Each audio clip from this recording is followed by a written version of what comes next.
Marjorie Taylor Greene got a thorough dressing down in a meeting about women's sports. Mr. Lefelt, do you think your perception of what constitutes a safe environment for women is more valid than that of a woman testifying here today?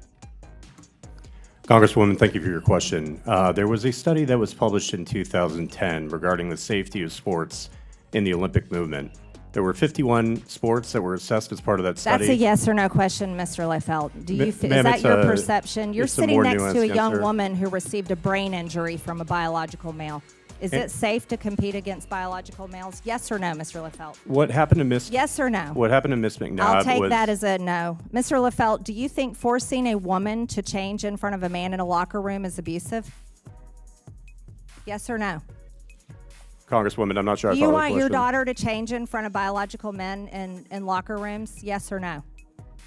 My daughter isn't really something that should be part of this hearing, I'm gonna. respectfully. If you're not a quick no on that, we're gonna take that as a no. We're gonna switch gears to USA Fencing site selection policy. You're the chair of USA Fencing. You should be familiar. Mr. Lefelt, what does abortion have to do with fencing? Congresswoman, that policy was passed before I got on the board. However, when You're the chair of the board now. What does abortion have to do with fencing, Mr. Lefelt?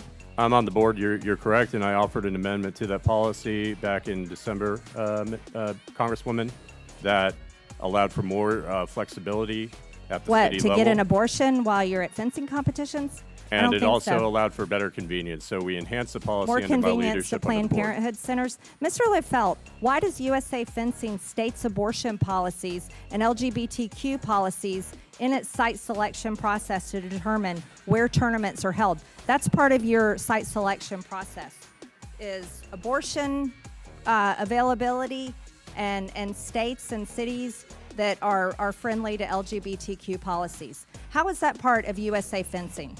Congresswoman, we try to have tournaments in sites that are safe for all of our members, period. So you don't think red states are safe for fencing athletes? Red states are absolutely safe, and we regularly host tournaments there, including Texas, Ohio, Missouri. No, your site selection policies are based on abortion availability and LGBTQ availability, not on fencing, not on your sport. Now let's go a little bit further with this. Madam Chairwoman, your time has expired. You're not recognized, Ms. Crockett. Mr. Lefelt, you wrote a blog post where you said that one day your daughter Madam might Chair, on a point of compete- order. This is my time, and I'm the chair of the No, committee. that was your time. Your time is over, and now we're asking, The chair has discretion to assign I've time, lost and you know time. it, sir. I have lost as long as time. we have that understanding, that's fine. I've lost time. I from all yield this 2.5 discussion. minutes to the chair, lady.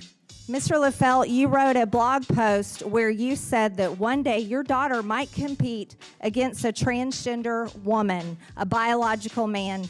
You said that if she did, you might win or she might lose. But whatever the result, you hope she doesn't care about the outcome, because the important thing is that both she and her opponent enjoy the match. That's what you wrote in your little trans manifesto. But you came here today to win. And you came here today to defeat women in their own sport. So as you stand here before this committee today, you are a man that would tell your daughter to lose and enjoy it to a biological man. My time has expired, and with that, I recognize Ms. Stansbury to defend all the trans. Point of order. Out of curiosity, is the chairwoman allowed to editorialize before every speaker on the Democratic side speaks, or is that part of her time, which we know that she went over? It's not a point of order.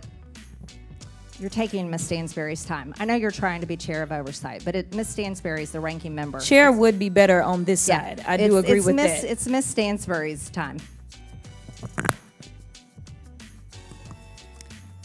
Thank you, Madam Chair. As you can see, this is a hearing full of performance artists, not legislators. To our witnesses and guests, I do appreciate you coming today, but this is not the venue for this conversation, and our colleagues know that across the aisle. That is part of why the distraction of the gaveling and the yelling and the performance art is happening here today, because this is not an oversight hearing. This is not what the jurisdiction of the Oversight Committee is. And the chairman and the chairwoman both know that. And they both know that a little over 100 days ago, when Republicans were clamoring to show Donald Trump and Elon Musk that they were going to carry their water here in Congress, they created this subcommittee to do Elon Musk's bidding. But now that he is so unpopular, that 2/3 of Americans are opposed to DOGE and Elon Musk, the honeymoon is over, my friends. And so what are they doing with the DOGE subcommittee? They're bullying trans kids. They're talking about things that have absolutely nothing to do with government oversight or efficiency or the economy or the reality that Donald Trump is tanking the economy and the reality that Americans are as hell and are marching in the streets. And they're turning the DOGE subcommittee into, apparently now, a fencing oversight committee. Welcome, we're not even gonna call it the DOGE subcommittee anymore. This is called the Fencing Oversight Committee. Welcome to the Fencing Oversight Committee. But in reality, we know this is all about bullying trans kids, as they are literally over on the floor debating renaming the Gulf of Mexico this week because they have no real agenda other than tanking the economy, taking away health care, taking away food out of the mouths of children, and basically distracting the American people while they prepare the largest tax break for billionaires ever in the history of this country.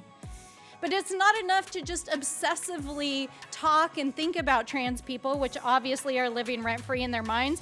Donald Trump has put into place over a dozen executive orders and actions bullying trans people. Here, this committee is trying to take their own punch. They're trying to keep trans people from using bathrooms inside the Capitol. I mean, all of this is part of their regular playbook. Do really bad, evil things, and then distract the American people by doing ridiculous things in public spaces like this. So I am very grateful to Ms. Goss-Graves for being here to break through the noise, to talk about real issues that are affecting our communities, because among the things that affect women, girls, all people are the cuts to healthcare, the cuts to education, the cuts to vital programs that our people depend on. But what I think is so important is to highlight the ways in which using public spaces like this to bully trans people creates a lack of safety for the LGBTQ plus community.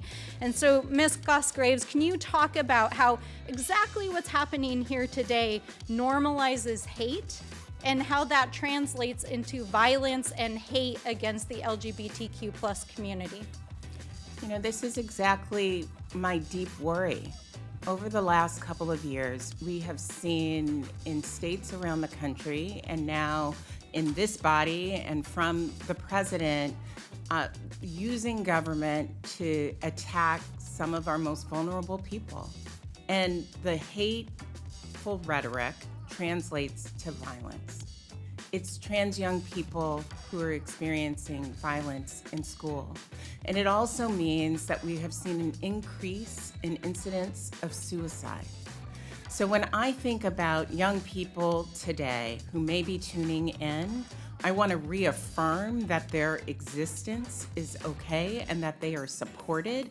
But I also want to say very, very clearly, even though people have been spun up in this frenzy, that all the problems in the world are apparently now caused by trans folks existing, that is simply not true. Mm-hmm. And if we have a very serious and concerted effort to address rising costs, to address access to health care, to address the experiences that people are having in this country who are begging for help, this body actually could be doing that. In an oversight way even, it would be especially important to hear this body do that so that we could have a conversation around what has the impact been for people in this country, for women and girls, because of DOGE. Those are the things I hear about all the time. Yes, thank you very much. And I also The gentlelady's time has expired. I also want to acknowledge The gentlelady's time has expired. I now recognize Chair, do we not have a- Ms. McLean for over from a minute Michigan. more Point of than order. your allocated time. You took a minute of my time, wasting my time on a non-point of order. The gentlelady's Madam time has Chair, the expired. I clock now was recognize not running during the Ms. point McLean of order. from Point of Your Michigan. time was not wasted. And to the trans I now community, recognize we Ms. McLean stand from- with you, with the Madam. LGBTQ plus community. We stand with you, and you can Madam break Chair. my eardrums all you want, Madam Chair, but we stand with the LGBTQ plus community, and you can gavel me till Order. This cows this come hearing home will and it come to won't order. stop it. This hearing will come to order. Madam Chair, I have a This question. hearing will come to order. Madam Chair, I This just- hearing will come to order. I now a recognize point of order. Ms. McLean I from just Michigan. have a point of order. Thank you, Madam Chair. Let me tell you, Madam Chair, I Yeah. had a What's your point of order. Could we just have the timekeeper, log the time between both the Democrats and Republicans, and then we rebalance them so that we each have equal time? That's pretty basic. We will consider that. Thank you. No, But no, no, stop. no, no, no, no, no. That's- You took that's- a minute of my time. that's All not a right, suggestion. okay. Those are the rules.